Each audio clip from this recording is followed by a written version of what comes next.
Hello and welcome to Drive Facebook Live. I'm Tony Whistler and this is my friend Bill Ascolillo. How's it going, Bill? Fantastic, Tony. We're going to have an excellent show today. I can't wait. I've been kind of looking forward to this one. It is going to be good. We have Rich Willis of Driven Diagnostic with us. Hey, Rich, how goes it? Excellent. Great. Yeah. Glad to be Very, here. very cool. Thanks for being Why here. don't why don't you let everybody know a little bit about you, a little bit about your shop, where you're at, all that kind of cool Yeah. stuff because we're interested. Yeah. Yeah, certainly. So, location wise, Grand Junction, Colorado. So we're on the west slope and, so, 5 hours roughly west of, Denver. So it's still Colorado, almost Utah. And, yeah, so our shop, we do, in our industry, what we call general auto repair. And so it's also a mix of European, we do regular cars, domestic, Asian, European. We also do diesel pickups. We also do medium duty, class 4 through 6. So we have a very diverse mix of customer base. So we've got, our BMW drivers. We have our Ram with the Cummins drivers. We have we also do a lot with business to business, a lot of commercial fleet customers. So and that's a wide range of, a Chevy, little Ford car to 24-foot delivery trucks that are a Peterbilt chassis with, a Cummins powered engine. So it's a great diverse mix that we have, and yeah, it's pretty cool, pretty fun. Very, very good. If you How could, many bays do you have? oops, sorry, again. What's that?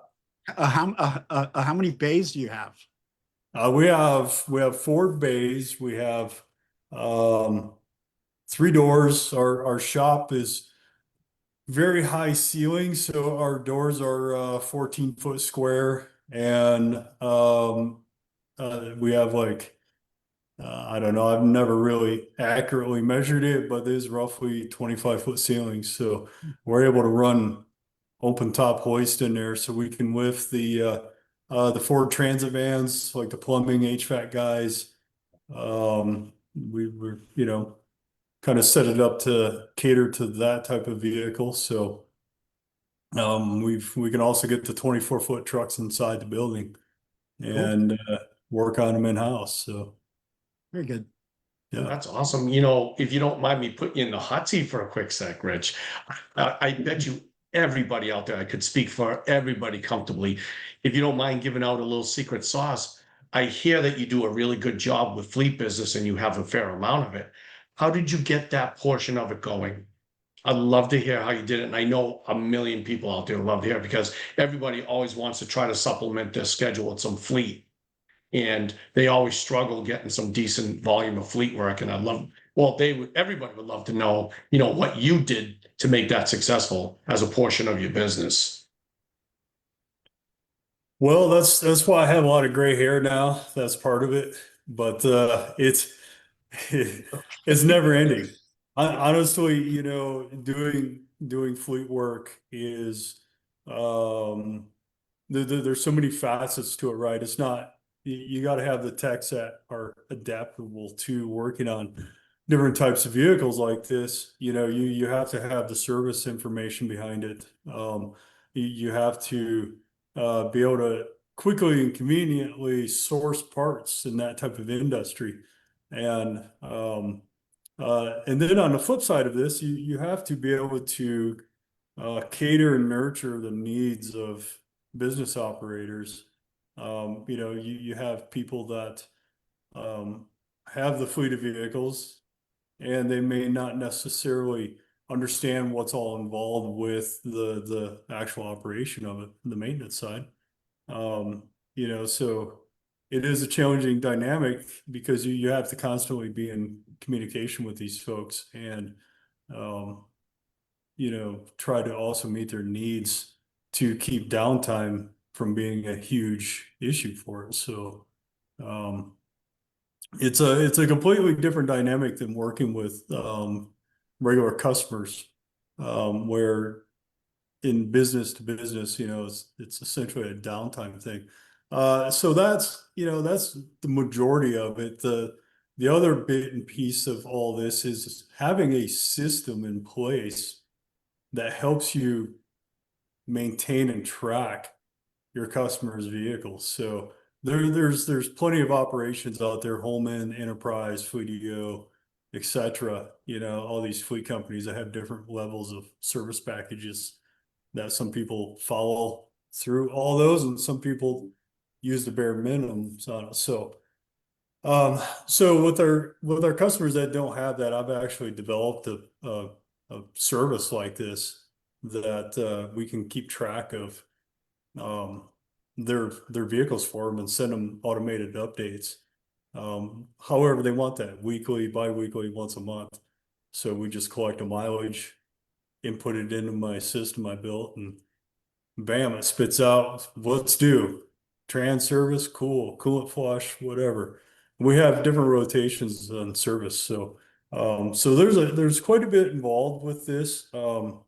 And you can't be afraid to go and consult with the customers either. So it's a pretty dynamic thing, and it's pretty fun. So you gotta have some outside sales ability, and and also understanding how fleet vehicles kind of move and all that sort of thing. So it's not saying that you gotta know it all. It's something to be aware of. So I imagine there was a lot of pavement pounding that you had to do, or did you do it over phone, or was it a blend of that, and then also people referring? How did you end up sourcing it? Because a lot of guys are interested in fleet, a lot of them. Yeah, so so for instance, if you're working with like let's just say Holman, which used to be ARI, you can go in and say that you're a service provider in that area. You can set it up that way. Okay.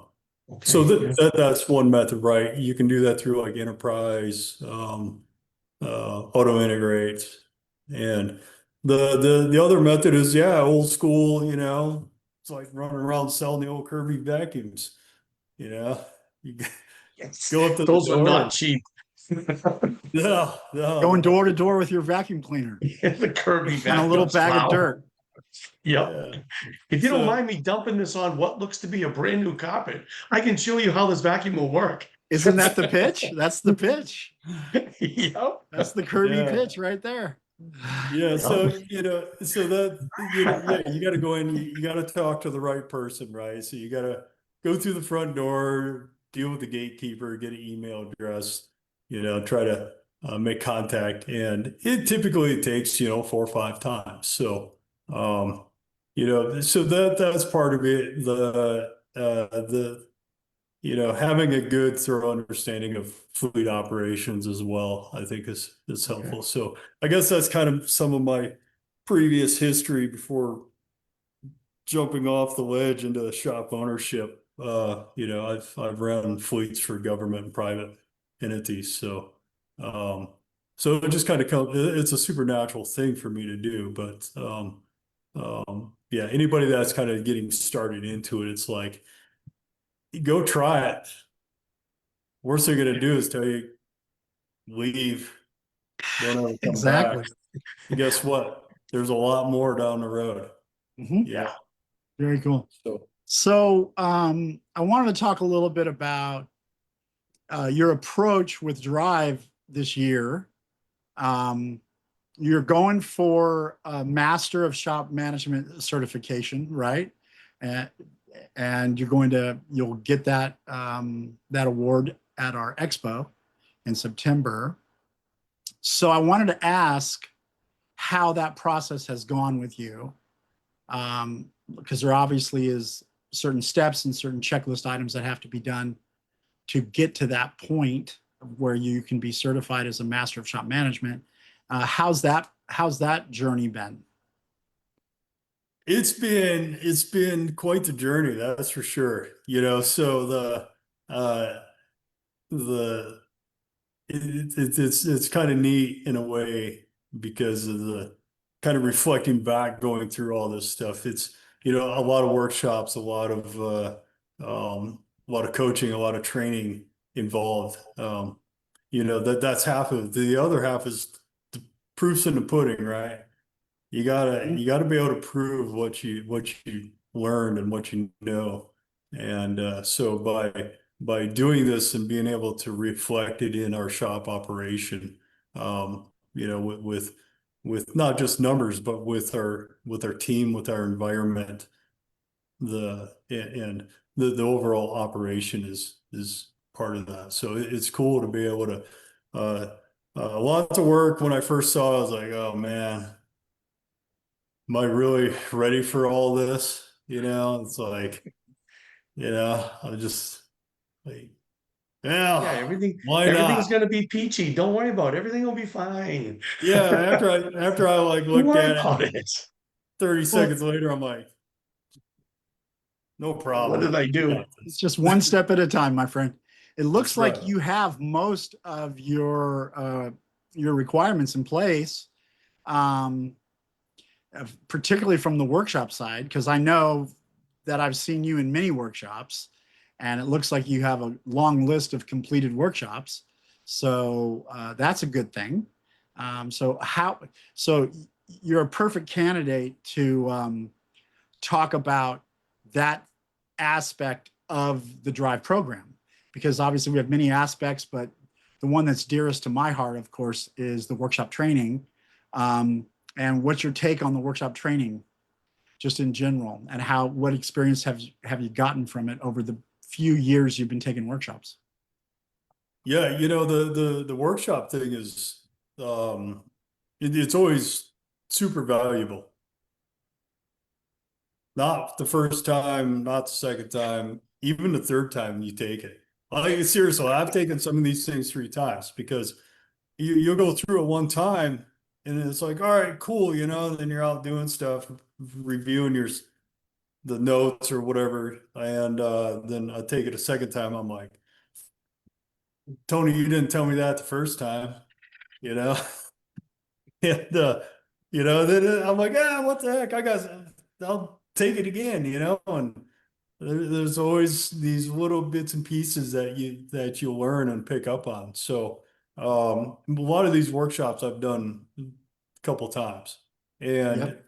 with good reason, because there's you can't possibly take in all this information the first time, even though 100% engaged, taking notes and interacting. So yeah, it's really cool. I have in the past I've had some of the staff, some of the team members take workshops, and even now we're still doing workshops. So not just myself, but as a group. Yeah, and So when you can get the team on board too, then you can really build a real core team with the agreement on the actual knowledge that's being applied, that they all took the same workshops. It makes it really great.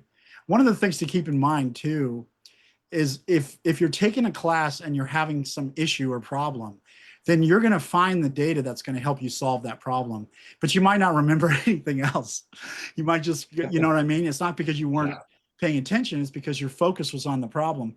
And so then when you take it a second time, you have different problems now because you solved the problems from the first go round. And so then now you have different problems. And so that's when those show up and you're like you said, you didn't tell me this last time. And I'm like going, yeah, that's usually what people sometimes say, Yeah. but it was there, but the other thing to keep in mind, just for anybody who's watching, that's why in our program, if you're on the workshop program and you're doing workshops, you can take them as many times as you want.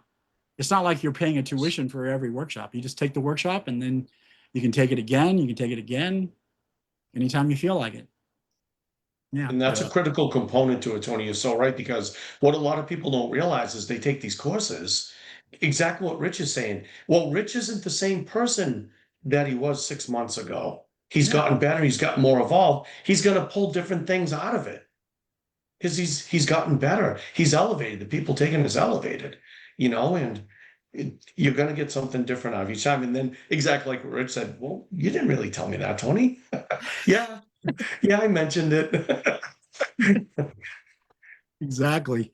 Hey, you know what I Yep. think it might be time for, Bill? Commercial break. I think it's time for a commercial break. What do you think? I agree. And you know what? I'm going to start with some shout outs. We have Danny Montano watching, Mark Renam over at Mobile Mark. He's always a great supporter of the show. Anthony Stone is actually also watching. Very cool. So with that being said, it's interesting that we're talking about shops because next week is going to be a real treat for some people. We have two of our own that are going to be on the show. It's going to be Larry Monroe and Herman. They're going to go over action coaching workshops, how to leverage that to help your business. Going to go over different types for different reasons, be it from employee management to sales to finance to it all. So that's going to be a really good show next week. And of course, Larry's a GOAT. We know him. He's been doing it a long time. I'll tell you, if anybody knows how to teach a course or understands how a shop works or the dynamic of a shop, it's Larry. We all know that. The only person that can really go neck and neck with him is Carla. So Yep. the both of them are awesome. You know what I mean? Also, April 29th is going to be the Phil and Will webinar on some nice marketing products that we have going on. They're going to go over everything that's new in the marketing world. They're going to break it down to bite-sized pieces so people like us in the world can understand what it'll do to help us with our shops, And then, of course, third and lastly, but not least, Expo. This year, we've got it from September 24th to the 26th, back in Vegas, baby. Back to go see Barry Manilow himself, And Is Barry Manilow back again? Yeah, probably. I don't think he leaves. I think the trick is it's either going to be him or soon we're going to have Barry Manilow impersonations, just like we do with the Elvis. With the They'll be Elvis. like the flying Barrys instead of the flying Elvises. So it'll be pretty interesting. Okay. And you can, if you want to sign up for the webinar, we're going to put the link to sign up in the chat for this Drive Facebook Live. And you can also, will be a link for just signing up for the expo as well. Yes, sir. And then, yeah. And then now I have a couple more questions, if you don't mind. What was, just to keep it on the workshops for a second, what do you think was the workshop that you took that had the most impact at the time? Like it just went, yeah, this was the deal, and was the thing that moved you closer to your ideal situation quickest. Do you have a thought about that? Oh man, I think the one that stands out the most is probably the professional service advisor. I think that's kind of the one. So, just like the whole everything that you get out of it, right? So I've always been really communication focused with customers and transparency, and so that kind of like, all right, it's hit home. It's like, yeah, this is right. This is how it is. And then also like being able to look at certain things and decide, all right, I go look at this number and this percentage and be like, bam, this is what we need to do, or we're way off base on this, helping us determine the right fit for customers and what we're trying to achieve. So and also the other one that stands out is price shoppers, handling price shoppers. So, being a tech, I still do this and it's terrible. So I really focus, I put a script down, I follow my script. Otherwise, I'm the dude on the phone going, oh, I can fix your car over the phone. Right? That's me. I'm like, what am I doing? I can't do this. So I'm better if I stay off the phone, But going through price shoppers and that kind of stuff, I was hook, bait, and sinker, man. I was the guy saying, "Oh yeah, we can do this and do that for that kind of money," and so learning how to go through that class and how to handle those situations has been huge. So And while, you know, it's still a daily battle with, you know, what's it going to cost me to do an oil change on my Prius? It's like, you know, quickly thinking around the box and how to figure out, well, there's probably something else wrong with it. That's why you're calling me to get a price on changing the oil in the Prius when you already know, you know, Yeah, so exactly. Yeah. the, you know, so just like immediately like thinking of the big picture and going through these workshops, you know, those are the two big ones that stand out to me, but there's many others that play into all this stuff. So, you know, with teamwork and dream team and marketing strategies and that sort of stuff, it's awesome. Yeah, So, very cool. and it's all at our fingertips. It's right there.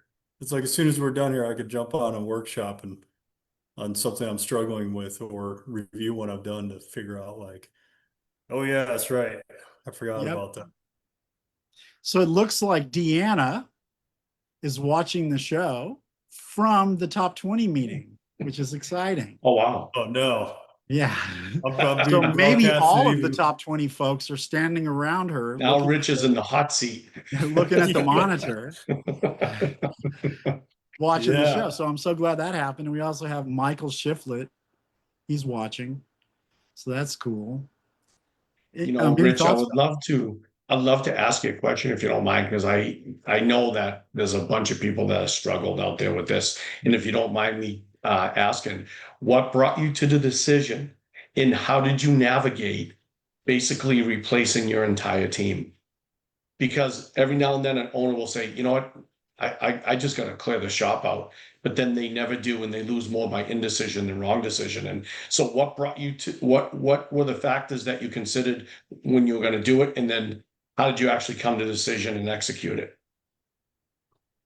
Well, you know, that that decision was beyond stressful. Like not easy and really questioning a little bit of why, where, and how my purpose, you know. But the thing that made the decision happen was the looking at um, a couple things. One, KPIs, you know, looking at, you know, where, what, how, looking at numbers.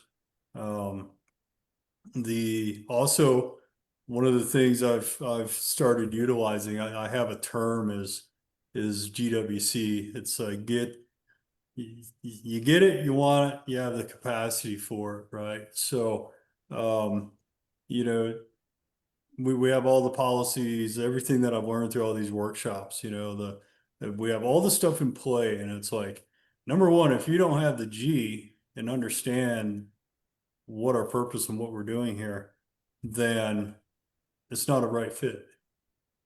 You know, so you got to stand back and look at this, not so emotionally, but from a business operation standpoint, is like, we have to be here and we're here, right? We've got to get to this level. The other thing is, I've been able to prove that the system works. It has worked. It's worked in the past. It all comes back to the gets it.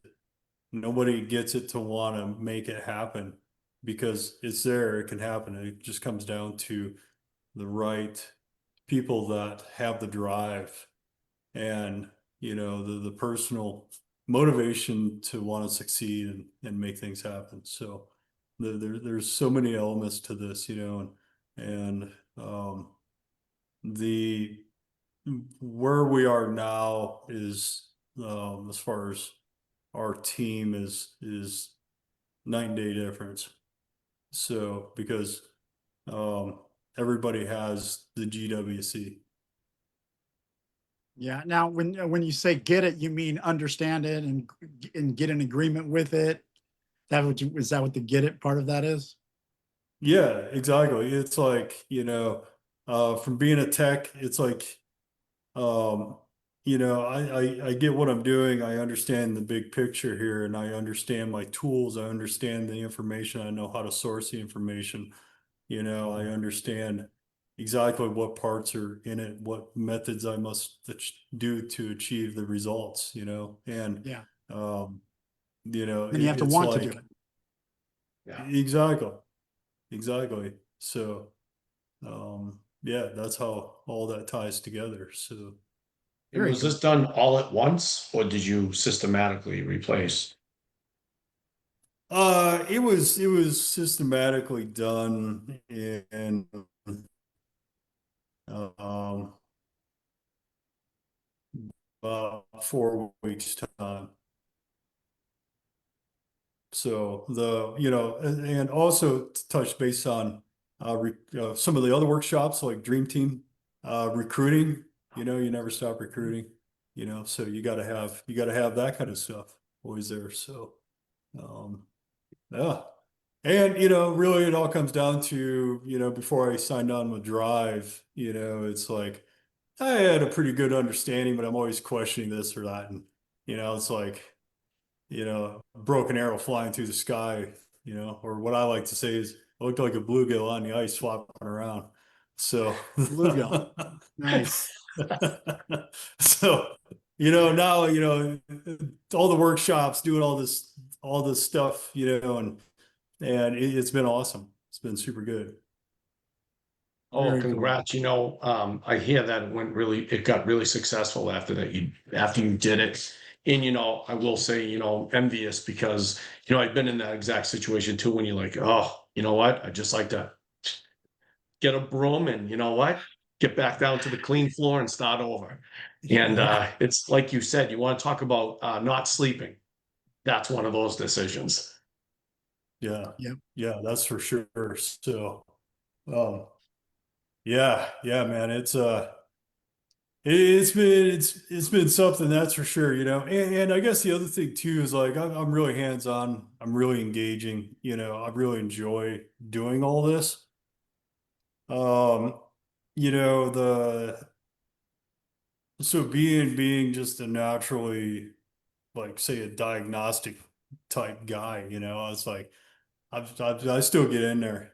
I know they're gonna yell at me for this, but I still like to turn wrenches, and the techs are pretty okay with me still jumping in there as long as I'm not messing their stuff up. So, I'm sure your coach is listening right now and he's taking notes. Yeah. yeah, oh yeah, I know. So I'm gonna Rich get doesn't listen to anything we tell him in the workshops. Okay. Right. right. No, Yeah, the thing about that, I've always said this, and it's just a fact. You know, we want to have the owner elevate out of the workflow, but sometimes owners just love working on cars. And if it's their dream and their love to work on cars, then nobody at Drive is going to say, well, you can't do that anymore. We're not going to Right. rip your the love of your life out of your hands. We just work it out to where if you want to jump in and work on cars, you're still going to be able to do that. You know, it's what but you don't have to. And so for all That's of the you people beauty of it. It's watching a who wish choice that you now. never had to work on a car ever again, there's hope for you. But if you want to work on cars, that's okay too. Yeah. yep, You know? exactly, Yeah. exactly. Well, I think we're pretty close to the end of the show. Does anybody have anything else they want to say? A final statement to the world about anything? No, you just gotta, you know, Tony, like you said earlier, one step in front of the other, man. Just it's uh you know, I like to just go 100%, and Drive has kind of taught me to kind of factor in all the things before I just take it off running. So, Yep. you Well, know, thanks again for being on the show. We really Yeah. appreciate Thank you being you. here, my friend. And that is the official end of Drive Facebook Live for this week. And we will see you next Friday.